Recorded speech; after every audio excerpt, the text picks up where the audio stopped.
Chapitre 22. La fête des pains sans levain, appelée la Pâque, approchait. Les principaux sacrificateurs et les scribes cherchaient les moyens de faire mourir Jésus, car ils craignaient le peuple. Or, Satan entra dans Judas, surnommé Iscario, qui était du nombre des 12. Et Judas alla s'entendre avec les principaux sacrificateurs et les chefs des gardes, sur la manière de le leur livrer. Ils furent dans la joie, et ils convinrent de lui donner de l'argent. Après s'être engagés, ils cherchaient une occasion favorable pour leur livrer Jésus à l'insu de la foule. Le jour des pains sans levain, où l'on devait immoler la Pâque, arriva. Et Jésus envoya Pierre et Jean, en disant « Allez nous préparer la Pâque, afin que nous la mangions. » Ils lui dirent « Où veux-tu que nous la préparions ?»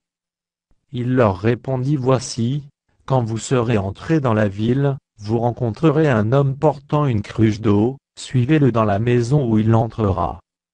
Et vous direz au maître de la maison, le maître te dit où est le lieu, où je mangerai la Pâque avec mes disciples? Et il vous montrera une grande chambre haute, meublée, c'est là que vous préparerez la Pâque.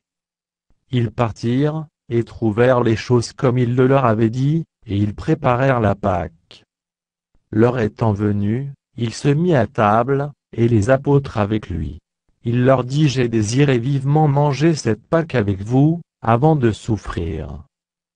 Car, je vous le dis, je ne la mangerai plus, jusqu'à ce qu'elle soit accomplie dans le royaume de Dieu. » Et, ayant pris une coupe et rendu grâce, il dit « Prenez cette coupe, et distribuez-la entre vous.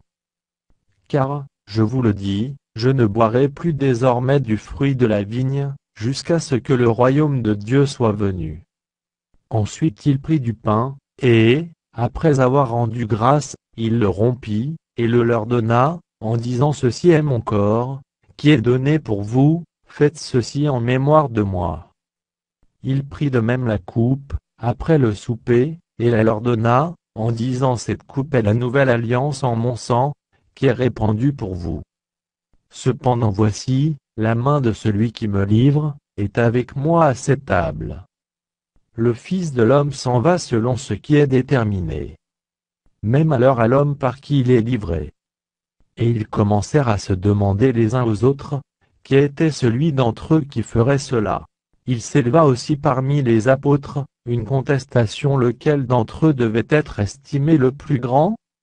Jésus leur dit « Les rois des nations les maîtrisent, et ceux qui les dominent sont appelés bienfaiteurs. Qu'il n'en soit pas de même pour vous. Mais que le plus grand parmi vous soit comme le plus petit, et celui qui gouverne comme celui qui sert. Car quel est le plus grand, celui qui est à table, ou celui qui sert? N'est-ce pas celui qui est à table? Et moi, cependant, je suis au milieu de vous comme celui qui sert.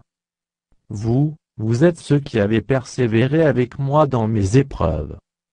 C'est pourquoi je dispose du royaume en votre faveur, comme mon Père en a disposé en ma faveur.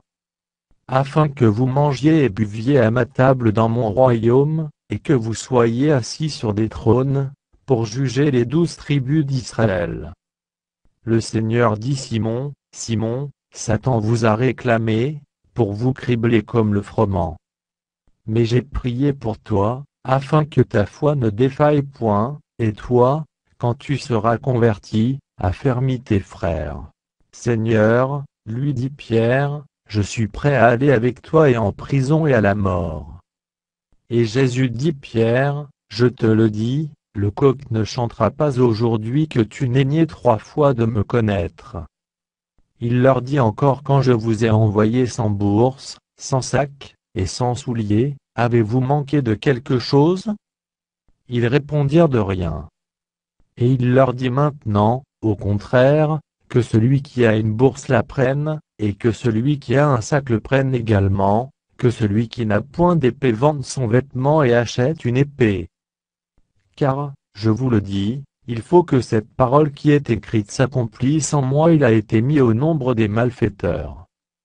Et ce qui me concernait sur le point d'arriver. Ils dirent Seigneur, voici 2 épées. Et il leur dit cela suffit. Après être sorti, il alla, selon sa coutume, à la montagne des Oliviers. Ses disciples le suivirent. Lorsqu'il fut arrivé dans ce lieu, il leur dit priez, afin que vous ne tombiez pas en tentation. Puis il s'éloigna d'eux à la distance d'environ un jet de pierre, et, s'étant mis à genoux, il pria, disant Père, si tu voulais éloigner de moi cette coupe. Toutefois, que ma volonté ne se fasse pas, mais la tienne. Alors un ange lui apparut du ciel, pour le fortifier. Étant en agonie, il priait plus instamment, et sa sueur devint comme des grumeaux de sang, qui tombaient à terre. Après avoir prié, il se leva, et vint vers les disciples, qu'il trouva endormis de tristesse. Et il leur dit Pourquoi dormez-vous? Levez-vous et priez, afin que vous ne tombiez pas en tentation. Comme il parlait encore, voici, une foule arriva, et celui qui s'appelait Judas, l'un des 12, marchait devant elle. Il s'approcha de Jésus, pour le baiser. Et Jésus lui dit Judas, c'est par un baiser que tu livres le Fils de l'homme. Ceux qui étaient avec Jésus, voyant ce qui allait arriver, dirent Seigneur, frapperons-nous de l'épée? Et l'un d'eux frappa le serviteur du souverain sacrificateur, et lui emporta l'oreille droite. Mais Jésus, prenant la parole, dit Laissez, arrêtez. Et, ayant touché l'oreille de cet homme, il le guérit.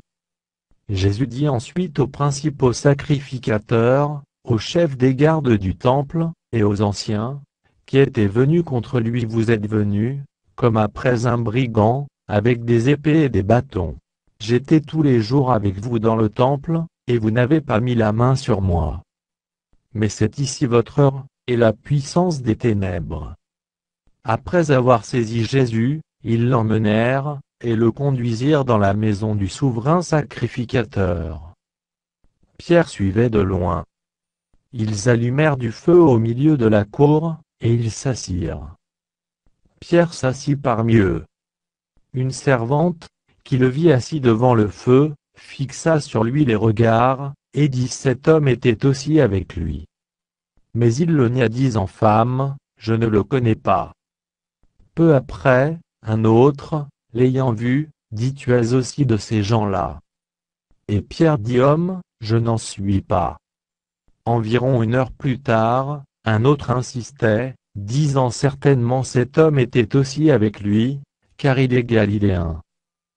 Pierre répondit Homme, je ne sais ce que tu dis. Au même instant, comme il parlait encore, le coq chanta. Le Seigneur, s'étant retourné, regarda Pierre. Et Pierre se souvint de la parole que le Seigneur lui avait dite avant que le coq chante aujourd'hui, tu me renieras 3 fois. Et étant sorti, il pleura amèrement. Les hommes qui tenaient Jésus se moquaient de lui, et le frappaient. Ils lui voilèrent le visage, et ils l'interrogeaient, en disant Devine qui t'a frappé. Et ils proféraient contre lui beaucoup d'autres injures.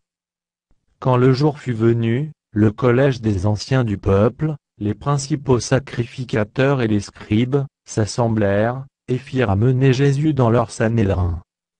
Ils dirent Si tu es le Christ, dis-le-nous. Jésus leur répondit Si je vous le dis, vous ne le croirez pas. Et, si je vous interroge, vous ne répondrez pas. Désormais le Fils de l'homme sera assis à la droite de la puissance de Dieu. Tous dirent Tu es donc le Fils de Dieu? Et il leur répondit Vous le dites, je le suis. Alors ils dirent Qu'avons-nous encore besoin de témoignages? Nous l'avons entendu nous-mêmes de sa bouche.